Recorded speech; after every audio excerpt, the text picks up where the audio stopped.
Labas video blogo pagal Jurgį žiūrovę. Šiandien esu Pernu trasoj, dar ne lenktynių diena, dar net ne treniruočių diena. Tai yra diena, kada aš persijungiu nuo verslo reikalų jau, kaip sakant, į lenktynininką. Ir šiandien mes čia atvažiavom su mano nauju automobiliu, kuris buvo šiek tiek slepiamas, išlaikoma tokia intriga, nes norėjosi pasirinkti patį geriausią. Ir aš tikrai rinkausi ir išsirinkau tikrai patį geriausią. O kodėl jisai toks, kodėl šitas automobilis, kodėl jis pats geriausias, aš tuoj pat jums papasakosiu. Noriu pristatyti, kaip man yra žinoma, vienintelį Lietuvoje gamyklinį BMW M4 GT4 automobilį. Iš esmės, ką reiškia gamyklinis, tai reiškia, kad jis yra iš karto iš gamyklos, išriedėjęs ir pritaikytas yra sportui. Daug kas sako, kad tai ką, čia beveik yra standartinis automobilis ir čia yra iš tikrųjų tame tiesos, bet ne visai. Šitam automobilį iš standartinio, kas yra M4 jau ir taip sportiškas automobilis, tikrai iš karto ateina anglies pluošto stogas, anglies pluošto kapotas, kuris yra iš tikrųjų ant modifikacijos GT4. Iš tokio standartinio automobilio, tai tas kapotas nuo M4 GTS-o komplektacijos, tai tik tai jį, kad puošia tokios detalės, kurios yra reikalingos motorsporte. Tai po šitų ypač lengvų karboninių kapotų turim įprastinį mum 3 litrų 2 turbinų V6.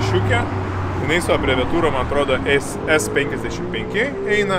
Tai yra 431 arklio galios įprastinis variklis, tačiau čia yra pirmasis toks agregatas išleistas, kur jau iš gamintojo išeina kitos kompiuterio programos, kurių pagalba galima kelti variklio galią.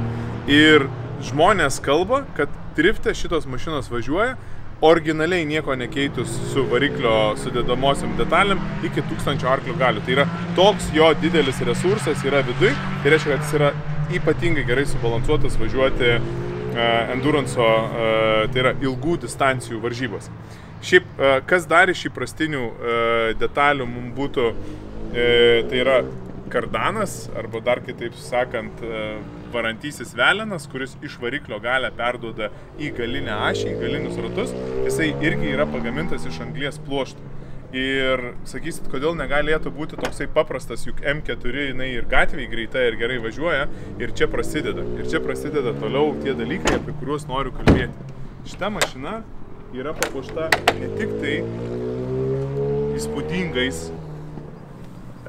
aptakiais, nežinau kaip čia pavadinti, mes jį vadinam spliteriu, bet tai yra papildomos aerodinaminės detalės, kurios sudaro papildomą spaudimą ir tai leidžia papildomai greičiau važiuoti ir turėti ypatingai gerą sukibimą posūkiuose ir taip automatiškai yra labiau apkraunama tiek važiuoklė, tiek kardanas, tiek kiti automobilio mazgai.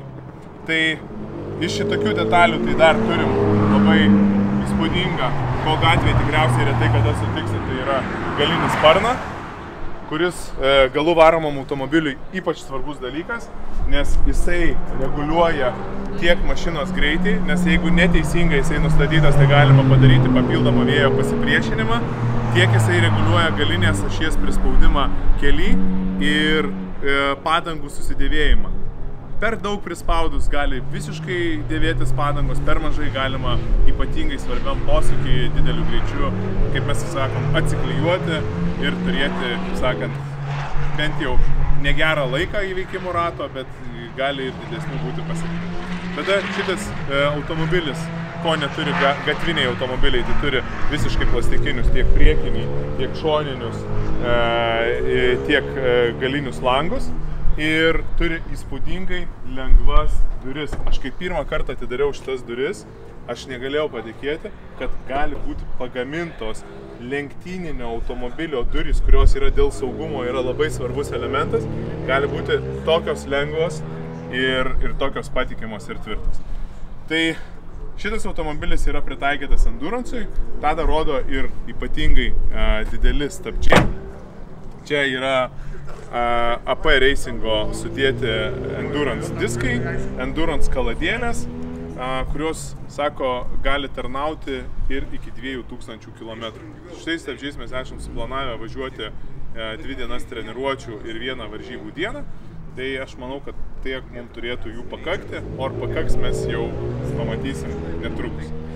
Iš tokių naujovių ar tokių dalykų, kurių lenktynininkai šiais laikais nori, nes yra įpratinti įprastinių gatvinių automobilių komforto, tai mes turim vėdinimą, tai yra kondicionavimo sistema, tik tai jinai ne saloną šaldo, o jinai pučia į vairuotojo sėdynę. Tai nesu bandęs, negaliu pasakyti, kaip tas veikia, pavažiuosiu, pasidalinsiu įspūdžiais, bet kai teko pervarinėti mašiną iš vienos vietos į kitą, aš išsibandžiau, tai yra tikrai pakankamai smarki šalto oro srovė, pučianti tau nuo galinių kojos dalių iki, kaip sakant, per visą nugarą. Nu ir šitas automobilis, aišku, kad yra labai daug, turi tokių programinių funkcijų, tai ne tik tai galia, kaip minėjau, galima kompiuteriu pakelti, bet ir valdyti stabdymo pasiskirstimą. Jau nekalbu apie tai, kad galima programuoti to pitleino zonoje greitį ar kitus dalykus, kas yra išmaniuosiuose kompiuteriuose, simuliatoriuose, tai turim ir šitas. Sako, kad šitas vairas nuo BMW M4 galima persidėti ir važiuoti į simuliatorių. Su naujojo M4 atsiradimu tai buvo viešai paskelbta ir labai garsiai apie tai kalbama, tačiau man profesionalas sako, kad šitas vairas lygiai toks pats ir lygiai taip pat jį galima prijungti ant simuliatoriaus, tiesiog nebuvo tokios komunikacijos ir BMW to nekomunikavo. Tai visų pirma, aš esu gan nemažas vyrukas, tiek aukštas, tiek tvirtas ir man sulaukus ir pasiekus tam tikrą, kaip čia, finansinę galimybę, nesinori važiuoti suspaustam ir apribotam. Tai man buvo labai, prisipažinsiu, tikrai svarbus komfortas. Ir aš pirmiausia rinkausi savo sėdėjimą, rinkausi savo, kaip čia, pasitenkinimą tam automobilį. Ir aš tikrai svarsčiau tarp kelių GT4 klasės automobilių. Aš esu už tą vidurinę klasę, noriu, kad jinai gyvuotų, noriu, kad jinai būtų, tai yra kainos, greičio puikus santykis ir aš rinkausi, prisipažinsiu, tarp Mercedes AMG GT4, tarp Toyota Supros GT4 ir BMW M4 GT4. Tai laimėjo BMW M4 GT4, o laimėjo jinai dėl kelių priežasčių. Pirmiausia, labai patogu man čia sėdėti. Tai yra, aš išsirinkau sėdynę XL ir jinai man yra dar didoka, tai yra, pagalvokit, kiek yra vietos, nes tas automobilis yra tikras kupė.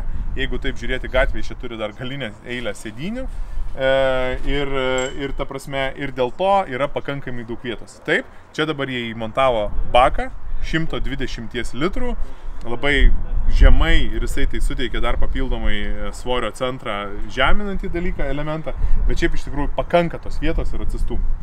Sekantis dalykas, kas man buvo ir ko man reikėjo ieškoti, tai aš norėjau galų varomą automobilį.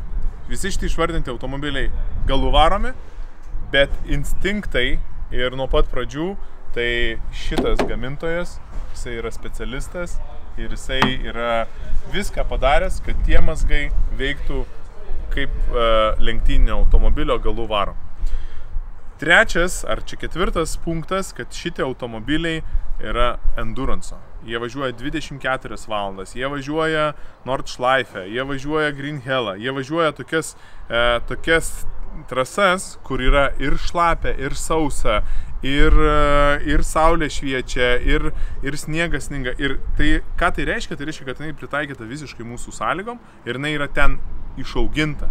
Tai yra ne tai, kad jinai buvo pagaminta kažkur tai sugalvota ją padaryti, bet jinai buvo tiesiog auginta nuo pat pradžios.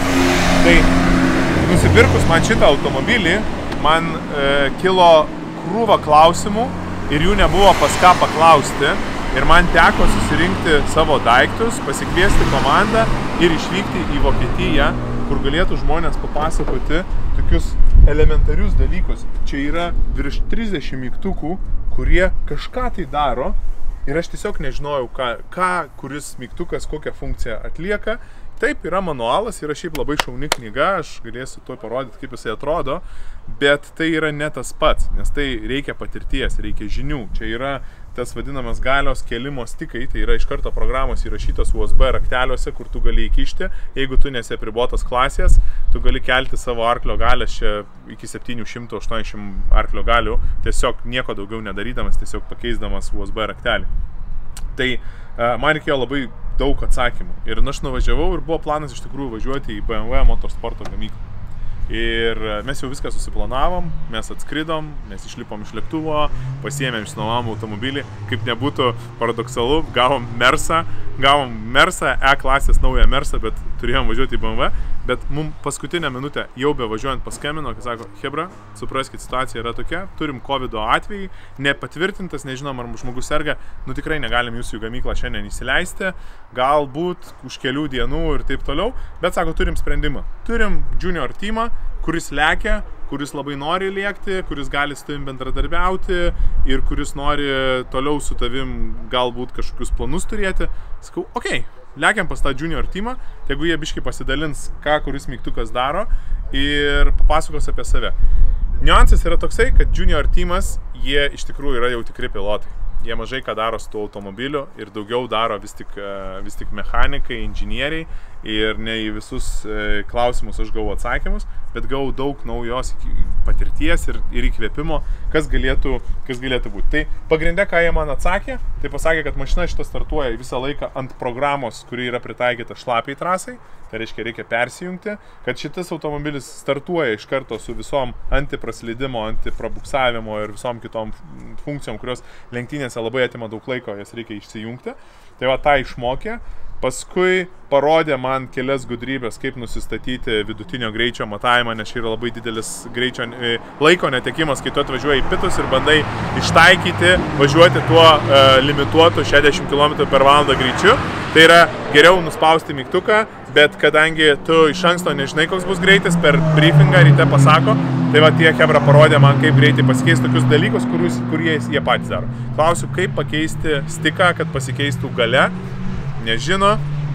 Klausiu, ar reikia mums 6 valandom ten važiuoti su jau endurance stabdžiais, kurie kainuoja 3 kartus daugiau negu paprasti stabdžiai. Sakau, gal 6 valandom naujų tų stabdžių užteks. Nežino. Tokių, kadangi pas gamintoje, kad aš buvau Toyotos gamykloje, ten gavom visą informaciją, visą galimybę pabandyti mašiną, išskyrus tai, kad mašinos jie negali padidinti. Ta mašina kokia yra, tokia yra ir jie jos padidinti negali. Čia Hebra viską padarė, kad būtų gerai, viską parodė.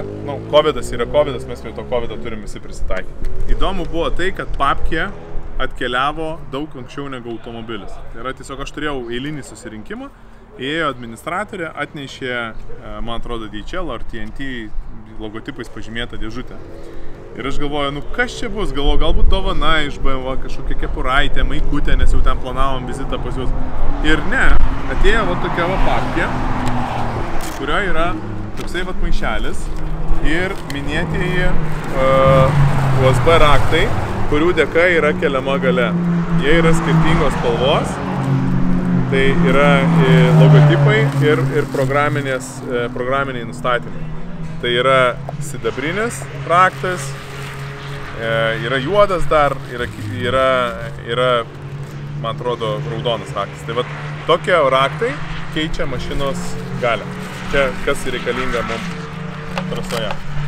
Tada šitoj knygoj reikėtų pradėti nuo galo, yra viskas surašyta, ką reikia daryti su mašina, ką reikia daryti su kėbulu, kaip ją reikia prižiūrėti, kaip ją reikia surinkti. Tai yra tiesiog valdai šitą, net parodyta, kur raktas turi būti, kaip jisai turi būti prisegtas. Ir įdomiausia, ką aš toj knygoj aptikau dabar, ko niekada gyvenime nedariau ir nei vienas lenktynininkas man nepapasakojo. Nes tai yra apie 20 punktų checklistas, labai panašus kaip pilotai turi prieš startuodami su lėktuvu, ką mes turėtumėm padaryti automobilyje prieš lenktynių startą. Ir aš dabar supratau, kad jeigu mes tą checklistą laikytumėmės, mes išvengtumėm daugybės klaidų ir blogų rezultatų trasoje. Tai vat, ant kiek tai yra teisingas brandas, ant kiek tai yra teisinga filosofija ir ant kiek tai yra apgalvota ir kiek pinigų ir laiko yra išleista viskam šitam sudaryti. Tai va, tai BMW ne tik tai, kad patogu sėdėti, ne tik tai, kad pritaikytas mūsų sąlygom, bet dėl to, kad BMW palaikė mano idėją, man mato Lietuvos ir šito Pabaltijos rinką, nori, kad atsirastų daugiau šitų automobilių, tai reiškia, jie prisideda prie savo brando žinomumo, palaikydami mūsų iniciatyvą, idėją, tai yra prisidėdami prie mūsų šitos veiklos. Tai va, toks reikalas. Aš manau, dabar ir metas pasižiūrėti, ką mes tenai kalbėjomės ir ką nuveikėm su Junior teamu.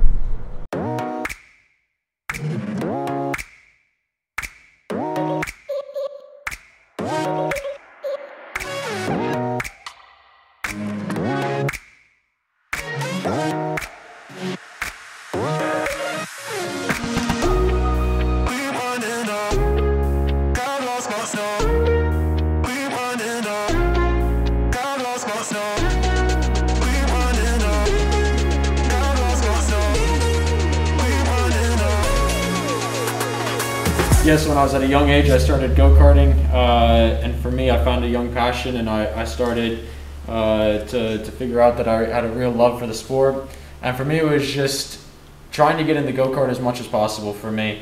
Obviously, my parents didn't have an enormous amount of budget to go karting all the time that I wanted to, but every time that they, would ask if it was, or if I would want to go, I'd obviously be wanting to go and I'd be pushing them to wanting to go. So I have to say a big thank you to my parents for sacrificing quite a bit to actually allow me to do what I love. And for me, it was just building experience and getting to know the different speeds of the karts, and then starting to get a bit better. And then whenever I started to find that I had some talent for it as well too, then starting to move up some of the more karting ranks and starting to race on some more higher competition level. And then from there, then then you have to be a bit lucky. You have to get into the right position, you have to find the right time, and you have to you just have to go for it, and you have to that's got to be your goal. For 5 years I was eating, breathing, and sleeping racing. That's all I wanted to do, and I still do now, and I'm still pushing for that now. But that mindset and that determination to get there, that helped me get to where I am now, and hopefully with this same mindset it will help me to keep going and have a successful career with these guys here. So yeah, not so much to add on. Also for me, I started very young. I was 3 years old actually. So starting off with karting, and had a lot of support from my parents, but I think this is also a main thing from this BMW program, is that we're not coming from rich families. So we made our ways up here with having luck, being in the right position, showing some good results before. I think also this is was quite important, and I just keep believing. Hopefully one day there will be the chance, and luckily for me the chance was there. You just have to keep pushing, and obviously also have fun every time. So this is a very important thing. You always have to enjoy yourself doing it. You need to have fun driving, because as soon as it gets too tense, and you obviously want to push and you need to push, but if it's a bit too much, then it just starts to get downhill. So that's just one thing I was told very early from my dad as well. He was always taking care of me, that I'm always having fun, because at the beginning I got frustrated sometimes, because you cannot just arrive and be the fastest, so you have to learn, you have to adapt yourself, and he was good teaching me that. So yeah, from that moment onwards I had this approach, and I still have that approach actually, because you can, as we said, always learn, and there's never too much experience. I mean, one thing, Dad, is just to never give up. I mean, everybody has bad days, and everyone has days where they feel like an absolute champion and they're unbeatable. But everybody makes mistakes, from Lewis Hamilton, 7-time world champion. They make mistakes every day, on the track, off the track, but every time they learn from it. And that's the most important thing in life, is just to learn from what you do wrong as well as what you do well. And as long as you keep believing in yourself, and obviously you need the support and you need luck and everything, but if you never give up and you believe in yourself, then you can do anything. So ar juniorai gali pamokyti mus masterius ar ta informacija yra teisinga, ar jinai yra pritaikoma mūsų paprastose lenktynių trasose, mes netrukus sužinosime. Bet aš jums esu labai dėkingas, kad žiūrėjot mano video blogą. Tikiuosi, kad pasižiūrėsit ir kitus, kurie čia yra sudėti. Tai yra mano verslininko gyvenimas su mano pomėgiais, su mano pasiekimais, su mano laimėjimais, su mano pralaimėjimais. Ačiū, kad žiūrėjot. Nepamirškit subscribinti ir susitiksim komentaruose. Čia buvo Jurgis. Iki.